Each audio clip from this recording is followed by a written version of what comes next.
বলছে আগে আমি তোমার সঙ্গ নিলাম, এবার বাবা আসতে। এই যুদ্ধটা কিন্তু সামান্য যুদ্ধ নয়।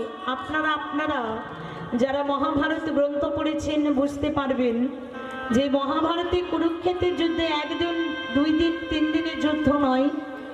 যারা 1 2 3 দিনের মধ্যে মারা গেছে, মানে গান্ধারীর 100টা পুত্র কুরুক্ষেত্রের মাঠে নিধন হয়ে গেছিল। 100 পুত্রের একজনও কিন্তু বেঁচে ছিল না।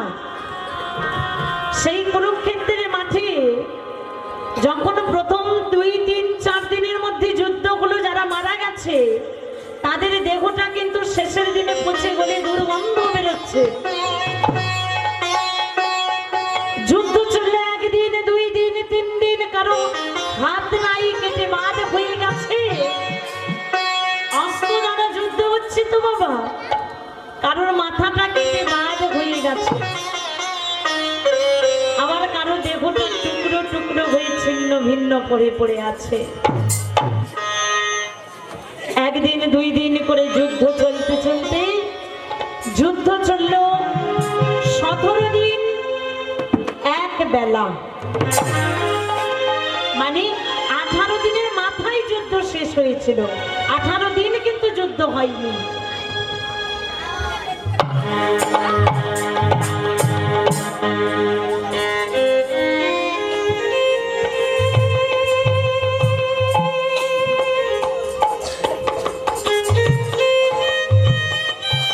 বলছে 17 দিন 1 বেলা যুদ্ধ হলো। যখন 1 1 করে সবাই মারা গেছে, 100টা রমণীর কানে সংবাদ গেছে তোমাদের 100 জন স্বামী ওই কুরুক্ষেত্রের মাঠে নিধন হয়ে পড়ে আছে। এই বংশে বাতি দেওয়ার মতো কেউ থাকলো না। সবাই ফিরে আসছে ছুটতে ছুটতে কুরুক্ষেত্রের মাঠে, এসে দেখছে সত্যি কেউ নেই, সবাই মারা গেছে, দেহ ছিন্ন ভিন্ন হয়ে পড়ে আছে। সংবাদ গেছে 100টা রমণীর কাছে, সংবাদ গেছে পুত্রহারা জননী গান্ধারীর কাছে, তোমার 100টা পুত্র কুরুক্ষেত্রের মাঠে নিধন হয়ে পড়ে আছে। অসহায় মাতা বাবা, এই জগতে কোনো মা যদি একটা সন্তান হারায়, 100 পুত্রের মাঝে 5টা পুত্র যদি কোনো মায়ের থাকে, কোনো মা যদি একটা পুত্র হারিয়ে ফেলে, সন্তান হারানো ব্যথাটা সে বোঝে। আজ অসহায় রমণী অঝর নয়নে কাঁদছে গান্ধারী মাতা। এই জগতে আমার বলতে আর কেহ নাই।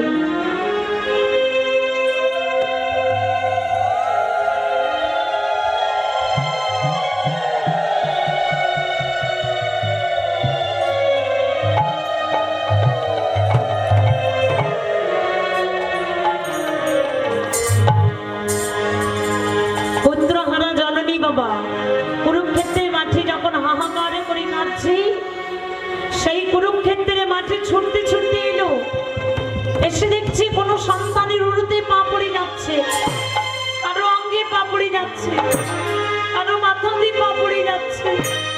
সেই পুত্রহারা জননী কুরুক্ষেত্রের মাঠে বসে চিৎকার করে ডাকছে, দুর্যোধন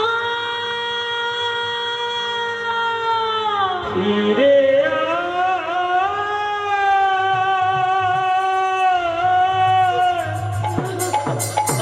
ওরে খোকা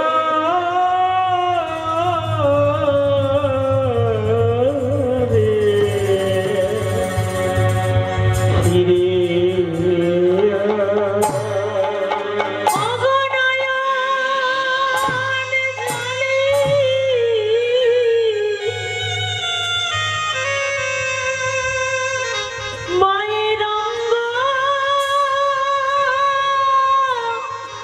ভিজে যায়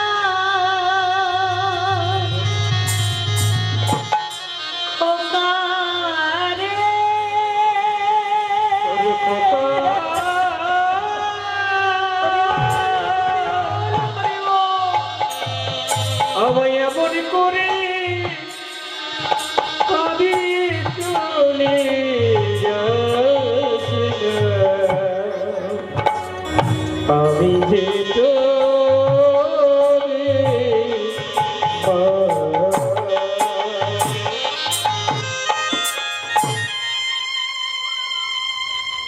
কেউ একবার আমাকে মা বলে ডাক না রে। কুরুক্ষেত্রের মাঠে অসহায় মা কাঁদছে। খোকা, 100 পুত্রের মাঝে কাউকে তো চাইছে, কেউ তো আছে মনে ভাবছে মা, কেউ আছে, কেউ আমার মা বলে ডাকে না রে। ওরে মা ডাক শুনে আমার জীবন ধন্য করব। ওরে মা বলা পাখি একবার মা বলে জীবনে ধন্য করে দে।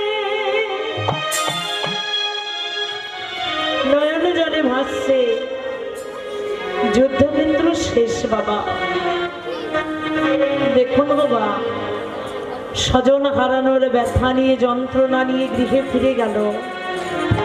যখন যুদ্ধক্ষেত্র শেষ হয়ে গেছে, স্বজন হারানোর ব্যথা সবাই যখন কাতর, এইদিকে দেখুন বাবা, তখনই এক সময় মুনি ব্যাসদেব 100টা পুত্রের মাকে গান্ধারীকে গিয়ে আর তার পিতাকে গিয়ে বলল, তোমরা এমন করে কাঁদছো। অন্ধ ধৃতরাষ্ট্রকে বলছে, যেদিনকে তুমি কোনোদিন তোমার সন্তানদের দেখতে পাওনি, আমি মুনি ব্যাসদেব আমি তোমাদের কথা দিলাম, যারা তোমাদের ছেড়ে চলে গেছে কেউ কোনোদিন আর ফেরত আসবে না। আমি কথা দিচ্ছি, আজ সন্ধ্যা থেকে কাল ভোর পর্যন্ত ওই নদীর ধারে আমি এই রাতটুকুনির মধ্যে তোমাদের স্বজনদের তোমাদের জাগিয়ে কথা বলাবো। মুনি ব্যাসদেব কতবার কথা দিল বাবা, আর কথা অনুযায়ী 100 জন রমণী, অন্ধ স্ত্রী, অন্ধ বাবা মাকে নিয়ে চলে গেলেন নদীর ধারে। এবারে মুনি তার দিব্য শক্তির দ্বারা যখন সবাইকে জাগিয়ে কথা বলা বলি করছে, দেখুন যে কোনোদিন দেখতে পেত না অন্ধ ধৃতরাষ্ট্র, সেই রাত্রিবেলা দেখতে পেয়েছিল তার 100 জন সন্তানকে। অসহায় বাবা বুককে জড়িয়ে ধরে কাঁদছে। এই জগতে আমার বলতে কেউ ছিল না, আজ এই রাত্রির মধ্যে তোরা আমার আপন হলি। কিন্তু বাবা জেগে উঠলে কি হবে দেখুন, দুর্যোধনের মনে প্রতিশোধ নেবার একটা প্রবণতা এগিয়ে গেল। যারা মহাভারতে কুরুক্ষেত্রের যুদ্ধে আমাদের 100 ভাইকে নিধন করে দিল, বংশে বাতি দেবার মতো একজনকেও রাখলো না, সেই আমাদের চিরশত্রু পঞ্চ পাণ্ডবের উপরে প্রতিশোধ আমি নিতে চাই। দেখুন বাবা, এই কথা মনে মনে ভাবছি। ঠিক এমন সময় দুর্যোধনের গুরু ভাই ছিল, নাম ছিল যার অশ্বত্থামা। তেমন এই অশ্বত্থামা দুর্যোধনের কাছে গিয়ে বলেছে, দুর্যোধন, যারা মহাভারতে কুরুক্ষেত্রের যুদ্ধে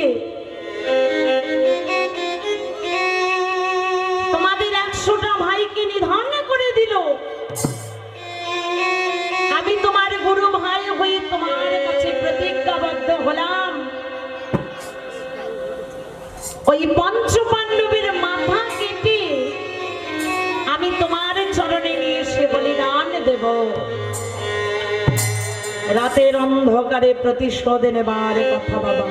তাহলে দুর্যোধনকে ওখানে রেখে দিয়ে রাত্রিবেলা অশ্বত্থামা ছুটে চলেছে, ধারালো একটা অস্ত্র নিয়েছে আর কাঁধে নিয়েছে একটা কাপড়ের পুঁটলি। পঞ্চপাণ্ডবের মাথা কাটবে বলে ছুটে চলেছেন। পঞ্চপাণ্ডব যেই ঘরে ঘুমিয়ে থাকে, ভালো করে দেখুন বাবা, যে ঘরে পঞ্চপাণ্ডব ঘুমিয়ে থাকে সেই ঘরে আজকের পঞ্চপাণ্ডব ঘুমালো না। তাহলে ঘুমালো কারা? না, সেই ঘরে ঘুমিয়েছিল দ্রৌপদীর 5টি সন্তান। আর কৃষ্ণ যে কোনো প্রভাবে পঞ্চপাণ্ডবকে সরিয়ে নিয়ে নদীর ধারে নিয়ে গিয়েছিল। সেই রাতের অন্ধকারে অস্ত্র নিয়ে অশ্বত্থামা ছুটতে ছুটতে ঘরের ভেতরে ঢুকে বাবা, রাত্রিবেলা কাউকে তো দেখা যাচ্ছে না, অন্ধকার। এবার অস্ত্র দ্বারা একটা করে মাথা কাটছে, কাপড়ের পুঁটলিতে তুলে নিচ্ছে। কাঁদতে কাঁদতে 5টা মাথা কেটে নিল। দেহগুলো পড়ে আছে, মাথাগুলো নিয়ে দরজা বন্ধ করে ছুটে চলে গেল। দুর্যোধনের পায়ের কাছে গিয়ে পঞ্চপাণ্ডব ভেবে মাথাগুলো ফেলে দিয়েছে। আর ওই রাতের অন্ধকারে দুর্যোধন করছে কি, রাগের বশে একটা করে মাথা তুলে নিচ্ছে, নদীর পড়ে থাকা শক্ত পাথরে আছাড় মারছে। একটা করে মাথা নিয়ে আছাড় মারছে। ভালো করে দেখুন মা, যখন মারতে মারতে দুর্যোধন 5টা মাথাই ভেঙে দিল, তখন দুর্যোধনের মনে টোকা লেগেছে। 5টা মাথাই ভেঙে গেল। রাত্রিবেলা দেখতে তো পাচ্ছে না বাবা। অশ্বত্থামাকে জিজ্ঞাসা করছে, অশ্বত্থামা সত্য করে বলো, তুমি পঞ্চপাণ্ডবের মাথা কেটে এনেছো তো? হ্যাঁ, আমি পঞ্চপাণ্ডবের মাথা কেটে এনেছি। না, দুর্যোধন বলেছে না না না না, আমি বিশ্বাস করি না। সত্যই যদি পঞ্চপাণ্ডব হতো, 4 জনের মাথা ভেঙে গেলে ভীমের মাথা কোনোদিনও ভাঙবার নয়। কেন না, ভীম এত বলবান ব্যক্তি, এত শক্তিশালী ব্যক্তি না, ভীমকে কেউ কোনোদিনও যুদ্ধে পরাজিত করতে পারতো না। সত্য করে বলো। রাতের অন্ধকারে একটা জ্বলন্ত প্রদীপ নিয়ে গিয়ে দেখছে যে দুর্যোধন পঞ্চপাণ্ডব ভেবে যাদের মাথাগুলো ভেঙে দিল, একটাও পঞ্চপাণ্ডবের মাথা নয়, সেগুলো হলো দ্রৌপদীর 5টি সন্তান। চমকে উঠলেন দুর্যোধনের, চমকে উঠলেন। অশ্বত্থামা, এ তুমি কি করেছো? কাদের মাথা তুমি আমার কাছে তুলে এনে দিয়েছো? তুমি একবারও ভেবে দেখলে না? দ্রৌপদী, সে তো আমার কোনো ক্ষতি করেনি, সে তো নিষ্পাপ। তাহলে তার অসহায় সন্তানের মাথাগুলো কেন কেটে আনলে? কেন তুমি এত বড় ক্ষতি করলে? দেখুন বাবা, সেই দিন দুর্যোধনের মনে অনুশোচনা জেগেছিল,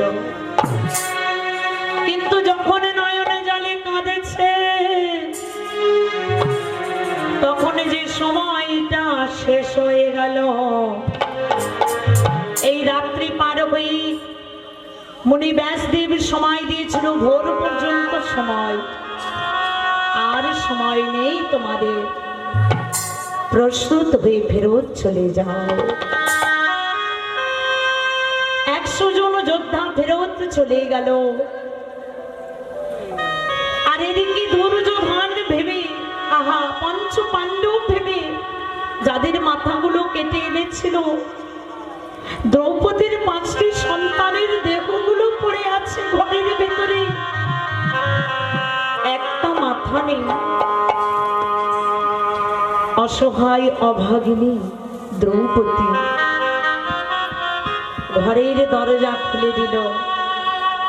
আর দরজা যেই না খুলেছে, দেখছে চারিদিকে রক্তে ভেসে যাচ্ছে, পাঁচটা দেহ পড়ে আছে, দেখের মধ্যে একটা মাথা নেই। দ্রৌপদীর সন্তানদের অসহায় মৃত্যু দেখে চমকে উঠলেন, কৃষ্ণ কৃষ্ণ রে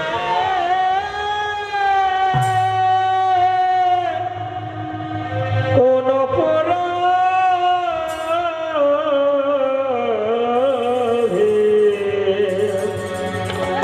আমায় সর্বহারা করিলে।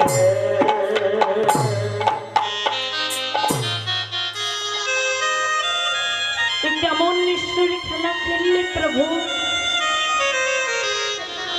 এ জগতে তোমাকে যে আমি বড় আপন ভেবেছিলাম, খেলা না পোড়াতে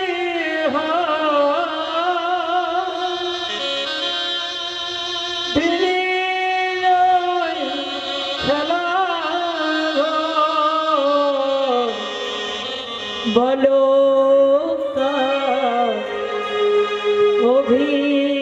অভিশাপে আপন হলো, বলো অভিশাপে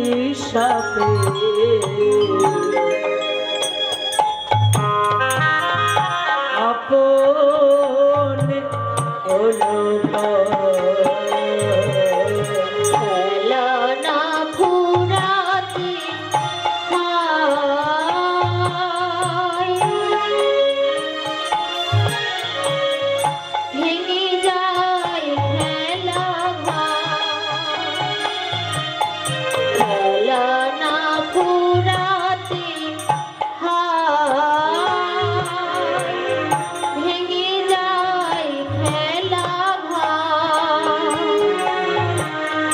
বলো কারো হিসাবে আপন হলো, বলো কারো হিসাবে আপন হলো। খেলা না পোড়াতে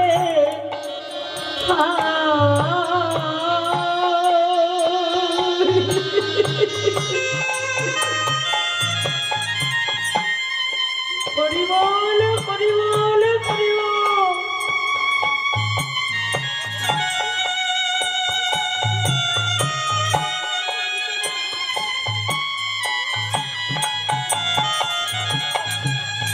ভেঙে যায় খেলা ঘর, বলো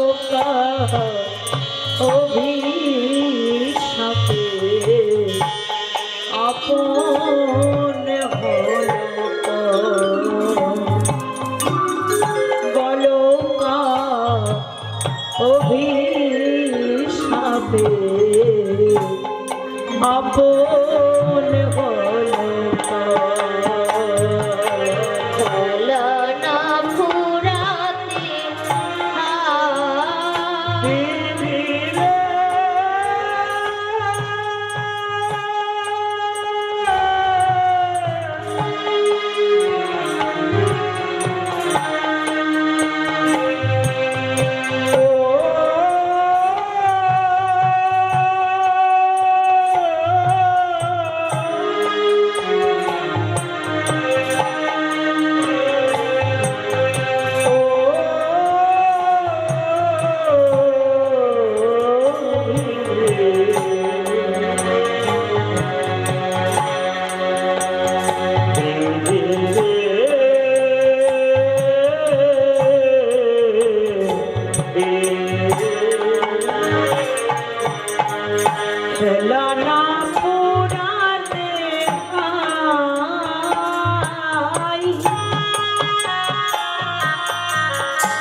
সাপে আপন হলো বলো কার অভিশাপে আপন হলো লীলাময় ভগবান কৃপাময় লীলাময় ভগবান কৃপাময় কৃপাময় ভগবান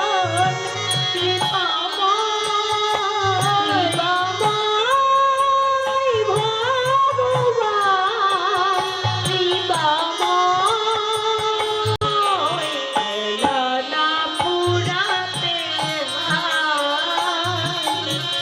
ভেঙে যায় খেলা ঘর খেলা না পুরাতে হাই ভেঙে যায় খেলা ঘর বলো কার অভিশাপে আপন হলো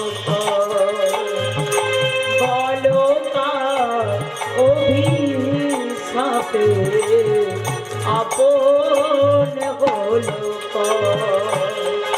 বলো কার অভিশাপে আপন হলো সেই দিন দ্রৌপদী কেঁদেছিল বাবা, আর কেঁদে কেঁদে ভগবান কৃষ্ণকে ডেকে বলেছিল, কৃষ্ণ সারাটা জনম তোমার জন্য আমি বিলাই দিলাম, হা কৃষ্ণ প্রাণ কৃষ্ণ বলে আমার জীবন অতিবাহিত করে দিলাম, সারা জনম তোমার চরণে পড়ে থাকবো তোমার ভক্ত হয়ে। কৃষ্ণ বলল, দেখো ভক্ত, যে প্রকৃত আমার ভক্ত হয়ে এতদিন তুমি আমার ভক্ত ছিলে, কিন্তু সকলে কিছুর মায়ার বন্ধনে পড়ে তুমি আমার চরণে লাভ করতে পারোনি, আজ তোমার থেকে সব কেড়ে নিলাম, দেখবো এবারে সকলে কিছু ছেড়ে তুমি আমার চরণ লাভ করতে পারো কিনা। জয় রাধে। এমন ভক্ত বাবা কজন পাওয়া যায়, প্রকৃত ভক্ত কয়জন মেলে। আমরা সংসার জীবনে সারাটা জনমে সংসার করে চলেছি, এটা আমার সেটা আমার বাড়ি আমার বন্ধু বাবা, আমার করে আমাদের জীবনটাকে বেলা ঘুরিয়ে চলে যাচ্ছে। আপন বলতে যেটা সেটা ধরতে পারলাম না। জানেন বাবা, এর মাঝে একটা বলি, একটা ভবা পাগলার গান আছে। কেমন ভবা পাগলা, কেমন পাগল ব্যক্তি মানুষের জীবন নিয়ে বর্ণনা করে কত সুন্দর সুন্দর গান লেখে। তা এই পাগলটাকে না, পাগলটা হলো লালন ফকির। কেমন তারে ধরিতে পারিলে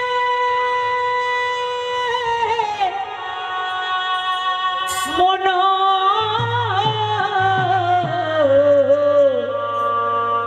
বেরি রে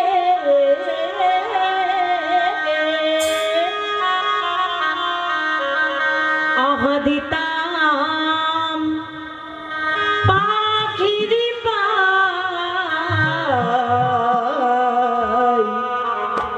পাখি কেমনে আসে যায়। ভবের মাঝে পাঠালাম, সংসার করছো তাই না ভাই? আমরা সংসার করছি না, মায়ার জালে বন্ধ হয়ে আপন আপন করে সে বেড়া জালে বন্ধ হয়ে গেলাম। কিন্তু আপন যেটা সেটাই আমরা চিনতে পারলাম না। ভবা পাগলার গানের ভাষায় সুন্দর করে লিখলো, কত সুন্দর বাণীর বাণী দেখুন। খাঁচা ভিতর অচিন পাখি কেমনে আসতে যাই, খাঁচা ভিতর অচিন পাখি কেমনে আসে যাই, তারে ধরতে পারলে মনোবেরি, ধরতে পারলে মনোবেরি দিতাম পাখির পাই, কেমনে আসে যাই, খাঁচা ভিতর অচিন পাখি কেমনে আসে যাই। বাবা আট কুঠুরি নয়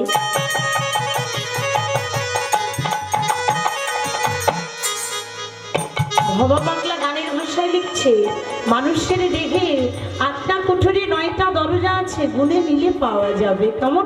তাই গানের ভাষায় যে পাগলি ব্যক্তি বাবা, পাগলদের ব্যক্তি যারা রাস্তায় রাস্তায় ঘুরে বেড়ায়, এই পাগল সেই পাগল নয়। গানের ভাষায় সুন্দর করে লিখছে, 8 কুঠুরি নয়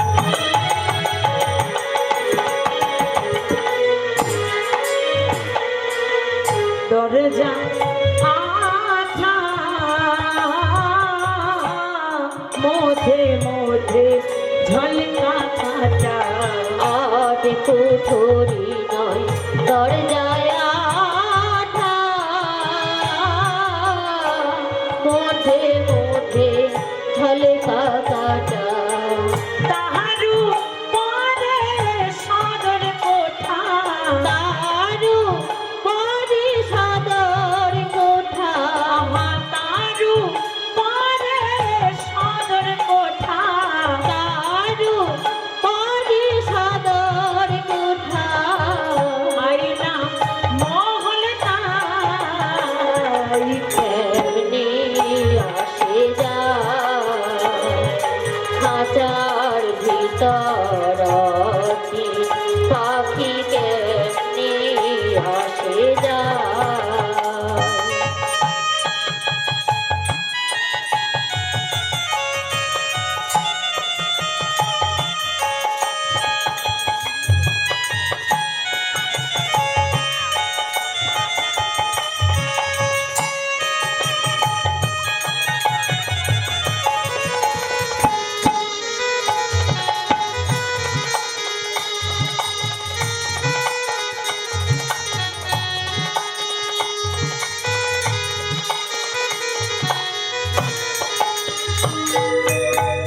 মন তুই রইলে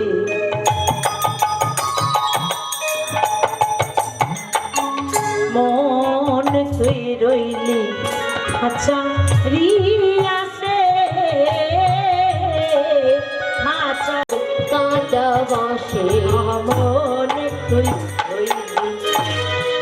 রাধে রাধে, তার জন্য বসে আছিস, ভবের মাঝে এলি, এখানে এসে কি করছিস, অভিনয় করছিস, তার জন্য। দেখো বাবারা ভালো করে ভেবে দেখো, কেউ কারোর মাতা হয়ে, কেউ কারোর পিতা হয়ে, ভাতা হয়ে, ভগিনী হয়ে সবাই অভিনয় করছে। কিন্তু মনে রাখবেন, অভিনয় করতে করতে যেদিন অভিনয়ের পালাটা আমাদের শেষ হয়ে যাবে, এই অভিনয়ের মঞ্চ ফেলে আমাদের কিন্তু ফেরত চলে যেতে হবে। তাই মন তুই রইলি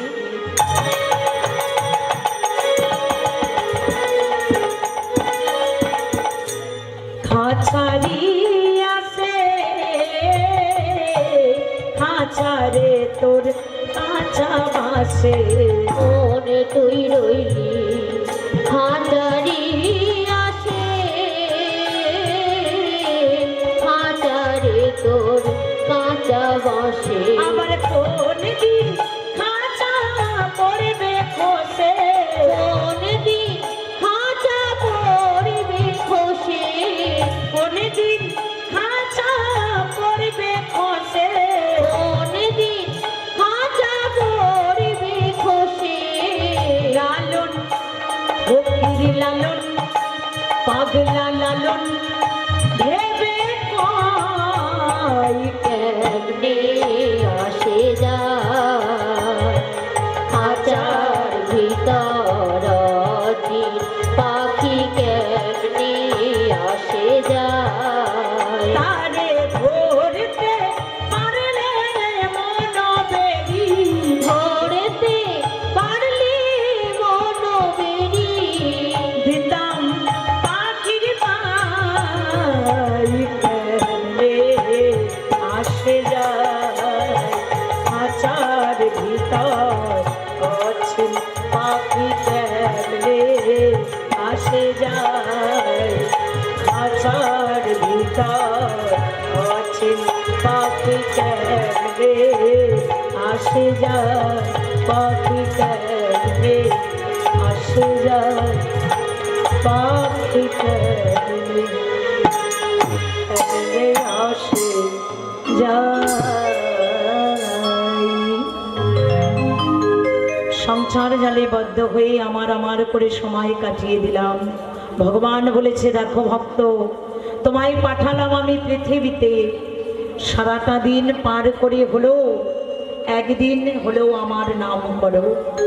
সারাদিনে কি আমাদের একবারও সময় হয় না মা? সংসার জীবী হলেও সারাদিনে একবার কিন্তু আমাদের ভজনার সময়টা বার করে নিতে হয়, যে একবার যেন আমরা ভজনা করতে পারি। দয়াময় তুমি আমাদের পৃথিবীতে পাঠালে, তোমার জন্য আমরা এই ভবের আলো দেখতে পেলাম, তোমার জন্য আমরা এই পৃথিবীতে এলাম, তাই সারাদিনের মধ্যে একবার হলেও তোমার ভজনা করতে যেন পারি। এ কজন বলতে পারছি বাবা? বলতে পারছি না। তো আপনাদের সঙ্গে নিয়ে এমন এক ভক্তের গল্প শোনাবো। আপনারা একটু মন দিয়ে যেমন মহাভারতের কাহিনী শুনলেন, তেমন ভক্তের একটি বর্ণনা করব, মন দিয়ে শুনতে হবে। আজকের আমরা ভক্তের লীলা আস্বাদন করব, আপনাদের কাছ থেকে সবাইকে নিয়ে চলে যাব। এই ভক্ত লীলাটা আস্বাদন করতে গেলে আমাদের চলে যেতে হবে একটু ত্রেতা যুগে। আমরা একটু ত্রেতা যুগের গল্প শুনবো। তার আগে প্রেম সে একটু বলুন তো বাবা, রাধা রানী কি? প্রেম সে বলুন রাধা রানী কি? রাধা রানী কি? রাধা রাধা রাধা রাধা বলো রে ওরে মন, যদি যাবি মধু বৃন্দাবন। রাধা রাধা রাধা রাধা রাধা রাধা বলো রে ওরে মন, যদি যাবি মধু বৃন্দাবন। রাধা রাধা বলো রে ওরে মন, যদি যাবি মধুর বৃন্দাবন। রাধা রাধা ও রাধা রাধা রাধা রাধা বলো রে ওরে মন, যদি যাবি মধুর বৃন্দাবন। রাধা রাধা রাধা রাধা বলো রে ওরে মন, যদি যাবি মধুর বৃন্দাবন। রাধা নামে দুই অক্ষরে না জানি কত সুধা ঝরে। রাধা নামে দুই অক্ষরে না জানি কত সুধা ঝরে। কি মা, তাই না? বলছি রাধা নামে দুই অক্ষর, রাধা নামটি দুইটি অক্ষর দিয়ে রাধা নাম হচ্ছে। কেমন? রা আর ধা, কিন্তু এই রাধা নামে এত মধু আছে যে মধু পান করলে জাগতিক জগতের মধুর প্রয়োজন লাগে না। তাই প্রেম দিয়ে বলেছে রাধা নামে দুই অক্ষরে না জানি কত আছাড়ে। রাধা নামে দুই অক্ষরে না জানি কত শোভা ধরে। রাধা রাধা ও রাধা রাধা বলো রে ওরে মোহন যদি যাবি রাধা রাধা উলুধ্বনি রাধা বলো রে যদি যাবি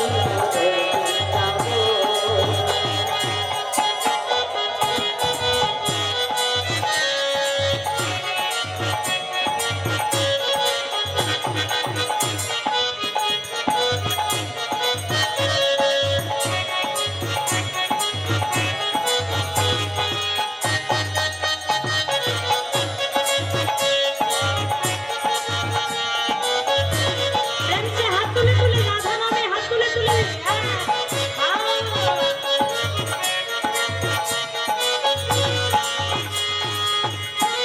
আনন্দ করছি কানে শুধু রাধা নামে আমরা এই ভক্তরা আনন্দ করছি তা না, বৃন্দাবনের যত বনলতা তরুলতা, যত ভ্রমর ভ্রমরী ময়ূর ময়ূরী, বৃন্দাবনে যত গাভী আছে সবাই আনন্দ করছে প্রেম দিয়ে ভক্তি দিয়ে।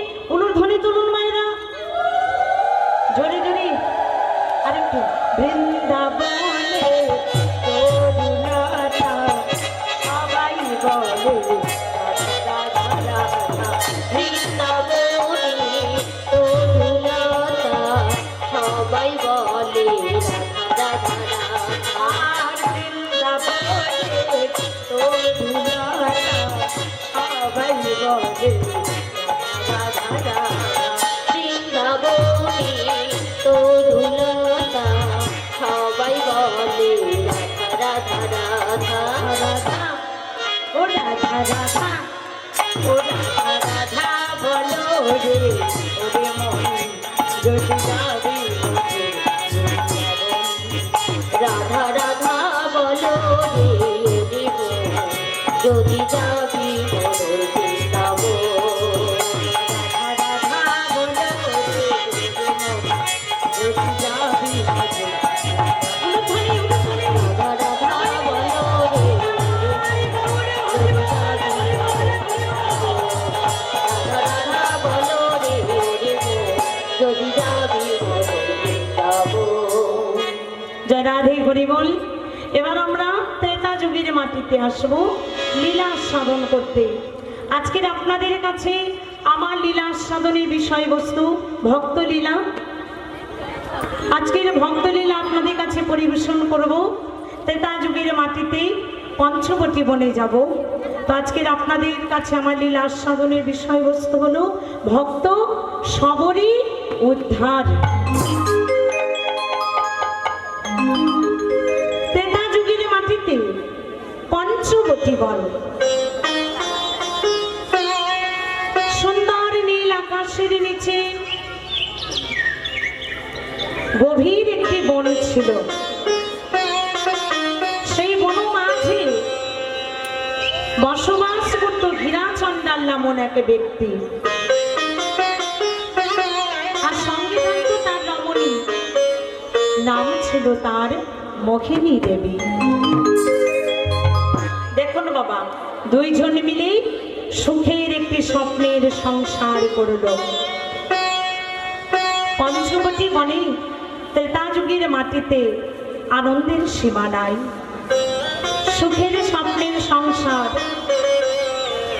তো এই হীরাচন্ডাল, চন্ডালদের কাজ হলো মরা পোড়ানো।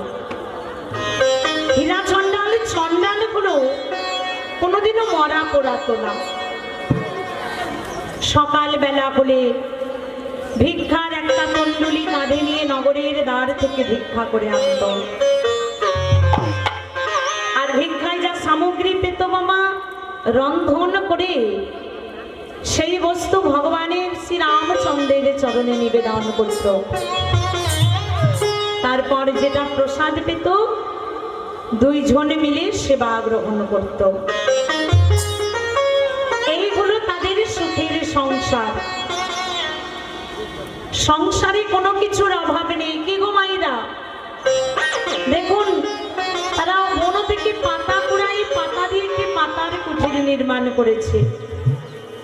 অথচ মোহিনী বলেছে আমার সংসারে কোনো কিছুর অভাব নেই। কি মায়েরা শুনছেন তো? কি করে হয় বলুন তো?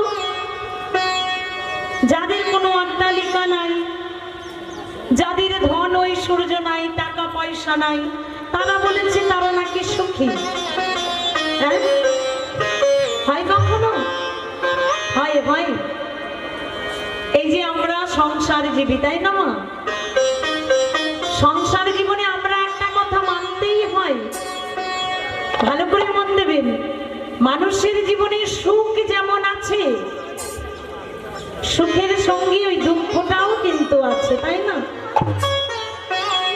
মোহিনী এত আনন্দিত, এত খুশি, সেই আনন্দের মাঝে একদিন দুটি নয়নের বাড়ি পরিশন করে কাঁদছে। তাহলে মায়েরা নিশ্চয়ই মোহিনীর মনে কোনো দুঃখ ছিল। তাহলে আমরা সেই দুঃখের জায়গাটা খুঁজে নিই। দেখুন মা, আমরা যে নারী, প্রত্যেকটা সংসারী, আমরা সংসারজীবী, প্রত্যেকটা নারীর জীবনে তিনটি শ্রেষ্ঠ সম্পদ আছে। জানা আছে তো? কি কি আছে বলুন তো? এক হচ্ছে স্বামী, দুই হচ্ছে সংসার, তিন হচ্ছে সন্তান। কোন মেয়ের জীবনে যদি স্বামী থাকে, সংসার থাকে, কিন্তু সেই মেয়ের জীবনে যদি তার সন্তান না থাকে, তার মতো দুঃখী নারী এই ত্রিভুবন মাঝে একটাও নেই। নাই গৌরবী। এই যে আমরা সংসার জীবনে অনেক ব্যক্তি মা হতে পারেনি, অপরজন তাকে দুঃখ দেয়, কষ্ট দেয়, এটা কি উচিত? উচিত নয়। কারণ একটা কথা আমাদের ভেবে দেখতে হবে, যা গাছের ফল নাই পেরে নেব।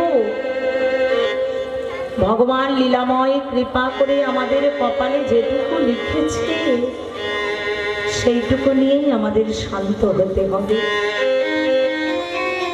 তা মোহিনী কাঁদছে দেখে স্বামী গিরাচণ্ডাল গিয়ে মোহিনীকে বলেছে, মোহিনী তুমি অমন করে কাঁদছো কেন? স্বামী, আমার মনের যত দুঃখ আছে, যত বেদনা আছে, আজ আমি তোমায় বলবো না। তুমি আমায় বলবে না? কি গো মা? আরে মেয়েদের জীবনে দুঃখের কথা যদি কষ্ট হয়, যন্ত্রণা হয়, জ্বালা হয়, তাহলে কাকে জানাবে? তাই না? আগে জানাবে স্বামীর কাছে, তাই না? বলছে না তুমি আমায় বলবে না। বলবো না, না বলবে না। ও স্বামী, তাহলে আমি কাকে বলবো? বলেছে তাকে বলো যে তোমার কথাটা শুনবে। তোমার যত মনের দুঃখ আছে, বেদনা আছে, জ্বালা কষ্ট যন্ত্রণা আছে, সব কিছু উজাড় করে দাও শ্রী রামচন্দ্রের চরণে। যে রামে নামে শুনে দোষীরা মুক্ত হয়। নয়ন জলে ভাসতে ভাসতে মোহিনী আছা রেখে পড়লেন, দয়াময়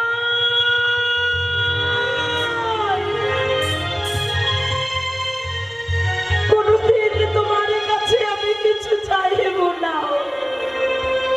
আজ আমি আঁচল পেতে তোমার কাছে দাঁড়িয়েছি, একটা সন্তান হয়ে তুমি দাও, যার মার আমি শুনে হৃদয়ে পূর্ণ করবো। জগতে তুমি যে আমার বড় প্রিয় জন, দয়াল করি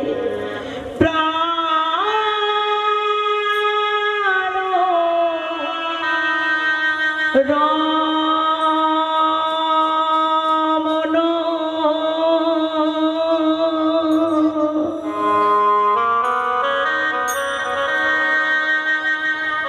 হৃদি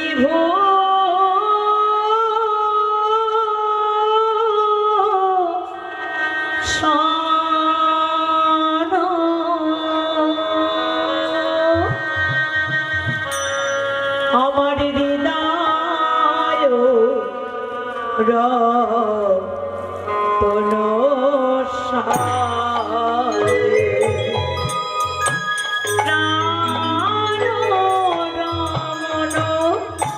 হৃদি ভূষণ হৃদয় রতন স্বামী আমার অন্তর বাহিরে মন মধুপুরে মন মাঝে অনিতা যামি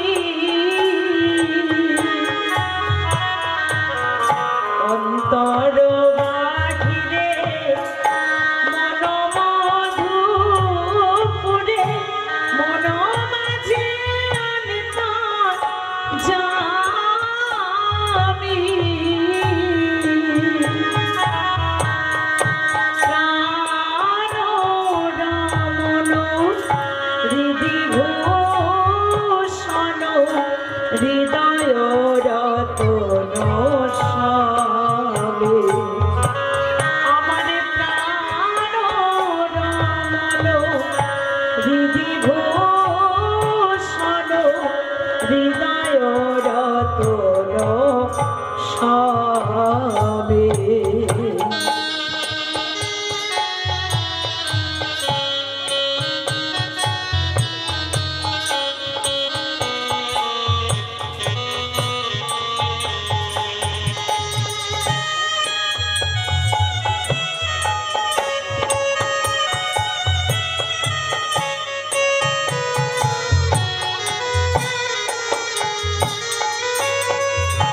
আখির নয়ন মনি মন চিন্তা মনি আখির নয়ন মনি মন চিন্তা মনি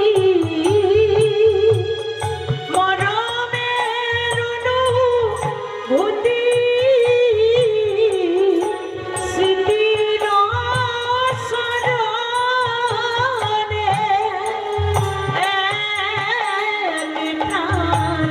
এক প্রাণে তুমি আর আমি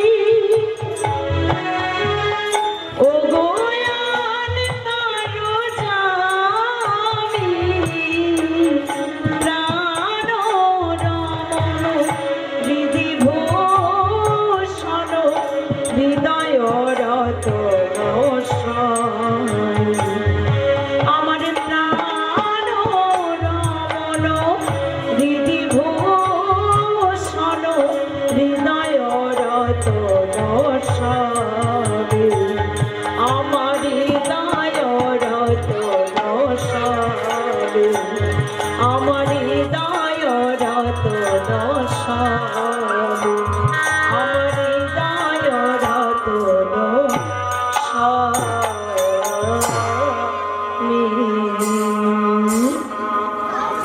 কোন ভক্ত যদি দুফোঁটা নয়নের জলে দিয়ে আমার ভগবানকে ভক্তি ভরে ডাকতে পারে সেই ভগবান বলল,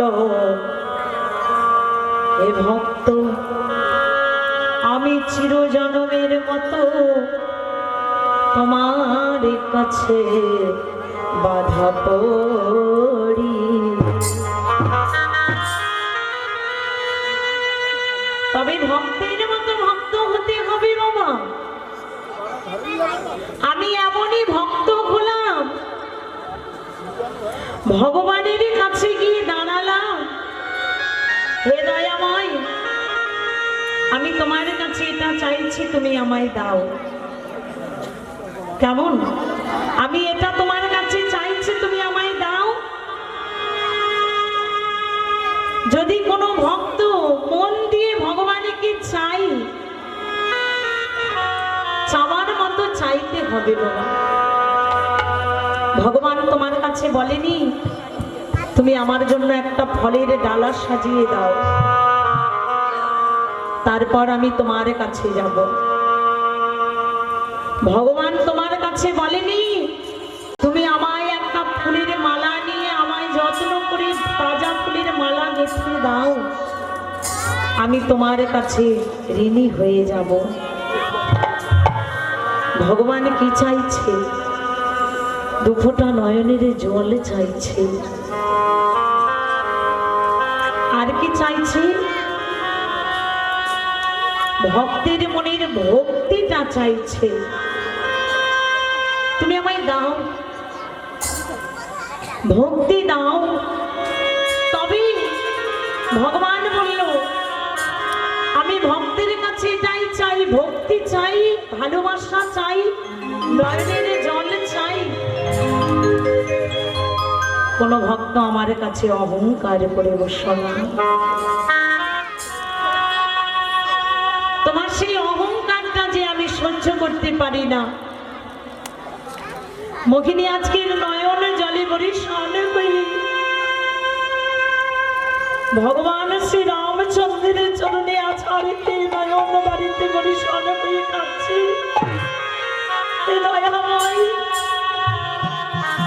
কোনদিন তোমার কাছে আমি কিছু চাইব না,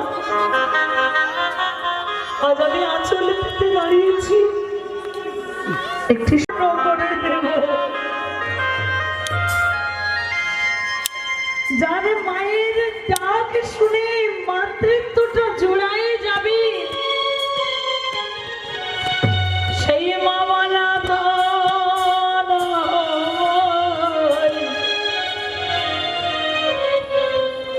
প্রভু একটা দাও,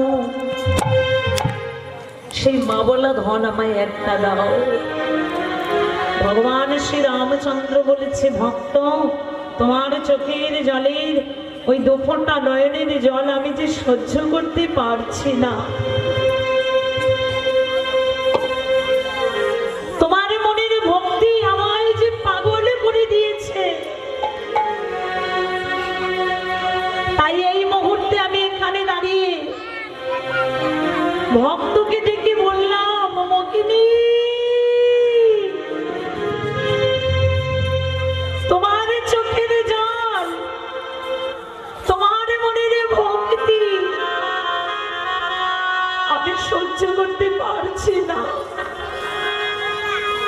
তাই আমি খুশি হয়ে তোমায় আমি বরদান করলাম, মোহিনী তুমি সন্তানের মা হবে, তুমি সন্তানের মা হবে, তুমি সন্তানের মা হবে। দেখবেন বাবা, কোনো ব্যক্তি যদি জানে যে সে চিরজন্মের মতো মা হতে পারবে না, বলেছে তার মতো দুঃখী নারী এই সুন্দর পৃথিবীতে একটাও নেই। আবার সেই রমণী যদি পরবর্তীকালে শোনে সে মা হবে, বলেছে তার মতো খুশি এই ত্রিভুবন মাঝে আর একটাও নেই। তাই আজ মোহিনী এত খুশি। দেখুন মা, এই পঞ্চবটী বন যেখানে গিরাচণ্ডাল আর মোহিনী বসবাস করত, সেই পঞ্চবটী বনে তাদের আপন বলতে কেহ ছিল না, দুইজনের আপন। পঞ্চবটী বনে গিরাচণ্ডাল আর মোহিনী দুইজনের আপন। আর আপন কারা? আপন হলো বনের পশু পাখিগণ, যাদের খুশি মনে আপন করি সন্তান হওয়ার আনন্দটা সেই পশু পাখির মধ্যে বিলাইয়ে দেয়। ওরে তোরা শুনে যা, ওরে তোরা দেখে যা, আজ খুশিতে সবার মনে মেতেছে, আরে গানের তালে তালে সবাই নেচেছে। সবাই মিলে একটু হাত তুলে আনন্দ করবেন। আজ খুশিতে মনে মেতেছে, গানের তালে তালে সবাই নেচেছে। আজ খুশিতে মনে মেতেছে, গানের ওই তালে তালে সবাই নেচেছে। আজ খুশিতে মনে মেতেছে, গানের তালে তালে সবাই নেচেছে। আজ খুশিতে মনে মেতেছে, গানের ওই তালে তালে সবাই নেচেছে। শঙ্খ বাজাও না তোমরা, দাউল দাও না, শঙ্খ বাজাও না তোমরা, দাউল দাও না।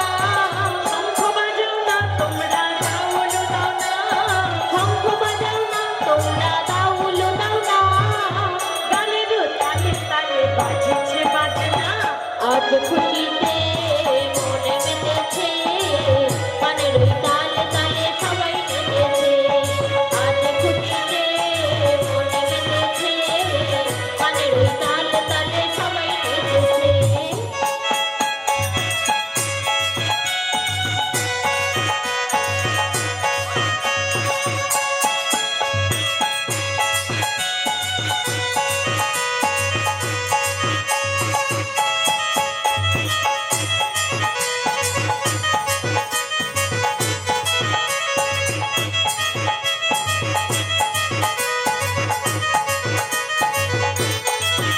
উলুধ্বনি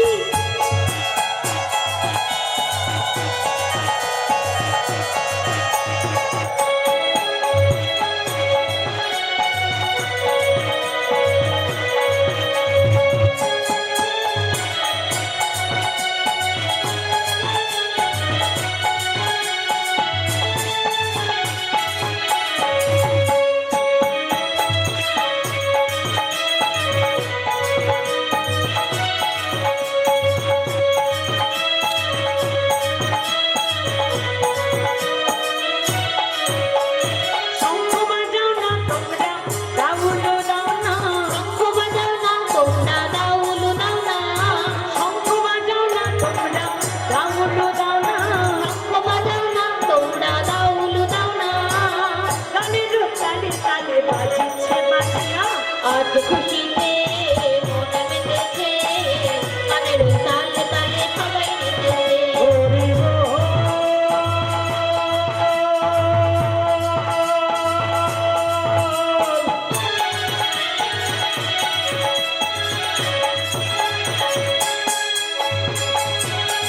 তোমরা উলুধ্বনি দাও।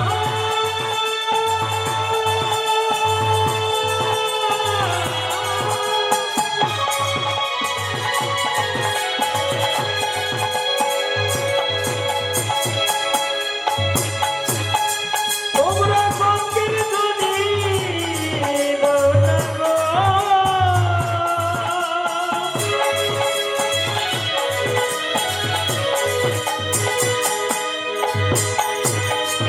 তোমরা উলুধ্বনি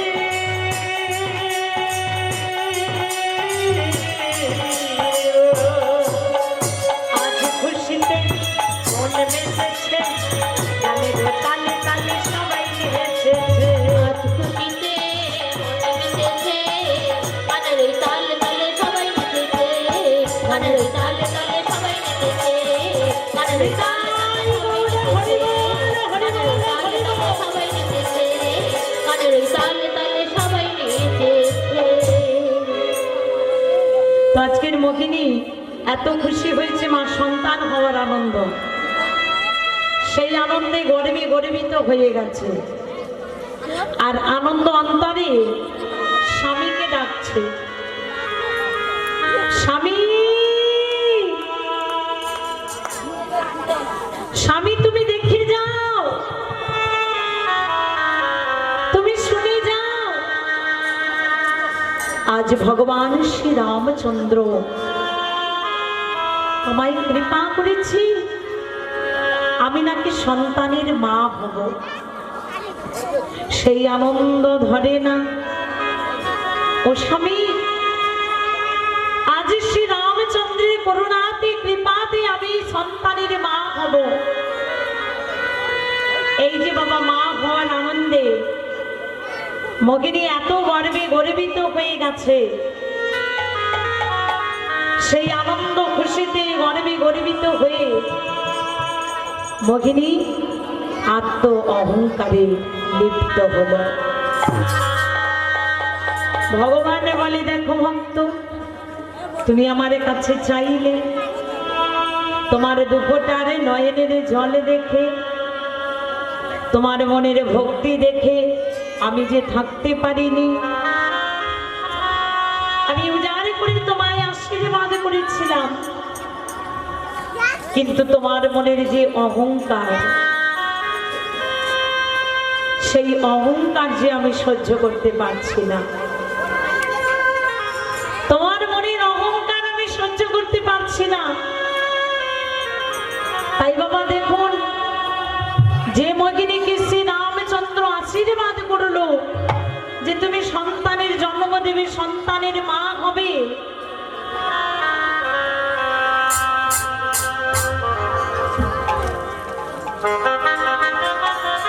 সেই মগিনীকেই আবার ভগবান শ্রী রামচন্দ্র অভিশাপে লিপ্ত করল। মগিনী, তোমার মনের এই আত্ম অহংকার আমি সহ্য করতে পারলাম না, তাই তোমায় অভিশাপ দিলাম।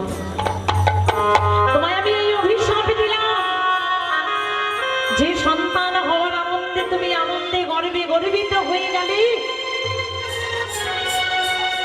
সেই সন্তান তুমি পৃথিবীতে আনবে ঠিক, সন্তানের জন্ম দেবে ঠিক,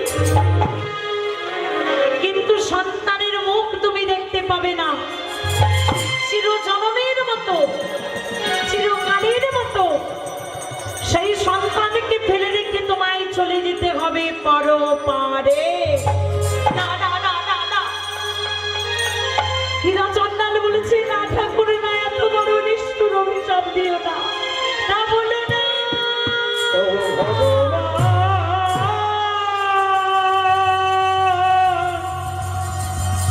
তুমি অমন করে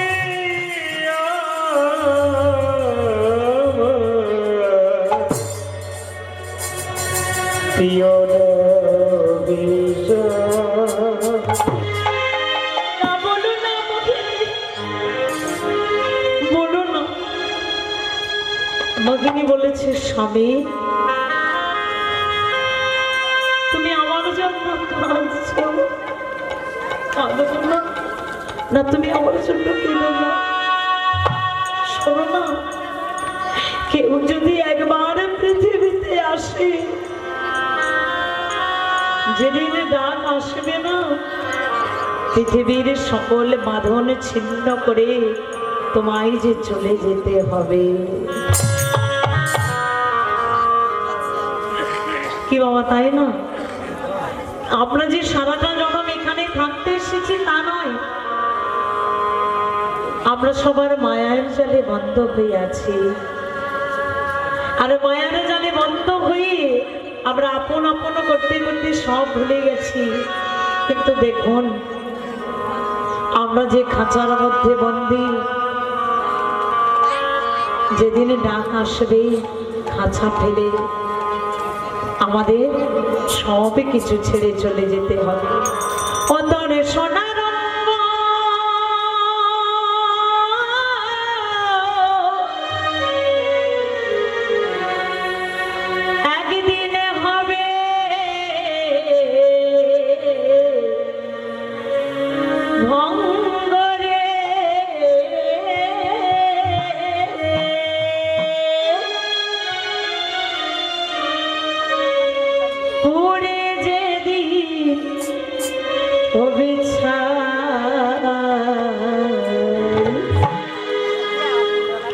সেদিন নীল আকাশে ও মনে যাবি উড়ে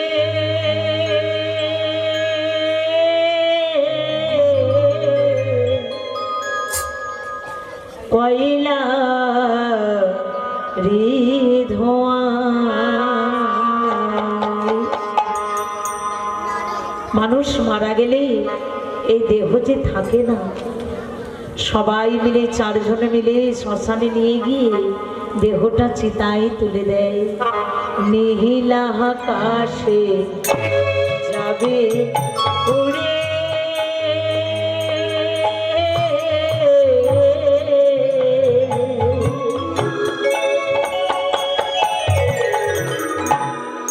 কয়লা ধোঁয়া।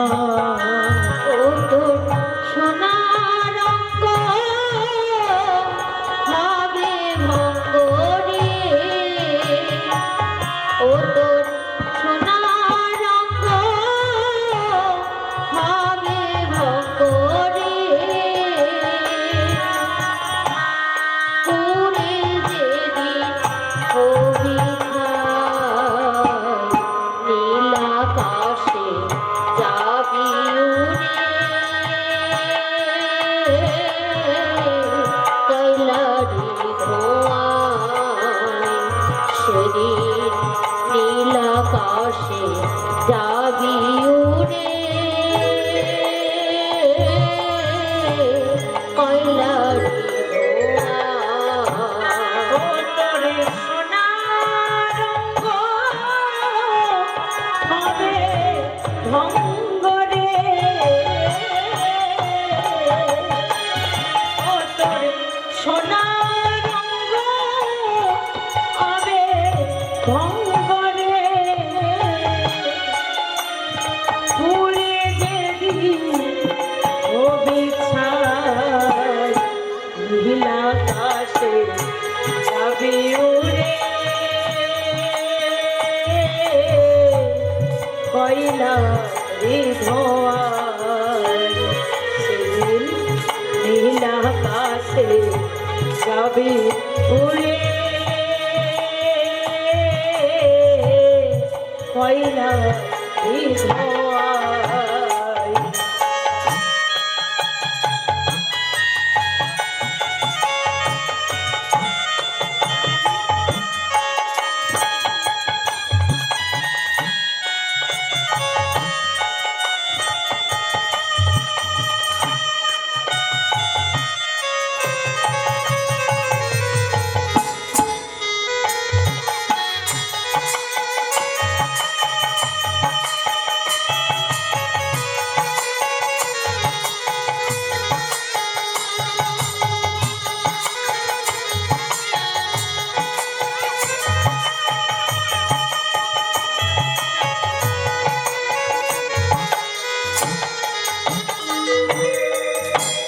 সদকার করে সবাই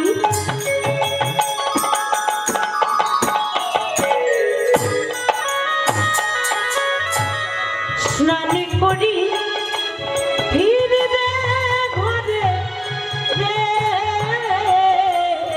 সৎকার করে সবাই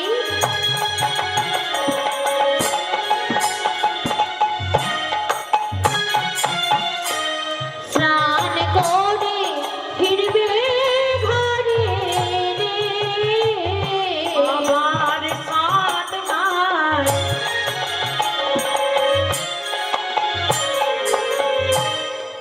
করে সবাই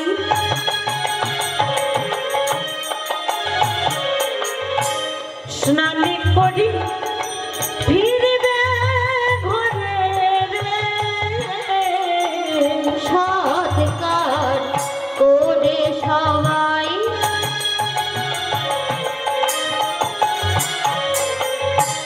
স্নান করে ফিরবে ঘরে রে, আবার দুদিন পরে যাবে ভুলে দুদিন পরে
কয়লা ধোঁয়ায় সেদিন নীল আকাশে যাবে উড়ে।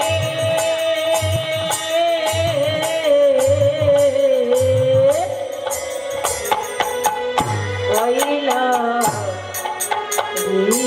ধোঁয়া। ভগিনী নয়ন জলে ভাসতে ভাসতে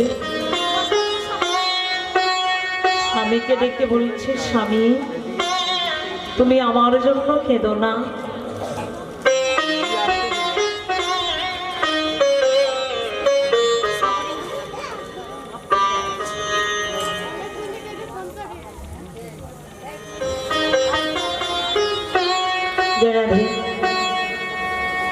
তা নয়ন জলে ভাসতে ভাসতে আজকের ভগিনী এত কাঁদছে, স্বামীর কাছে বলছে, স্বামী তুমি আমার জন্য কাঁদছো,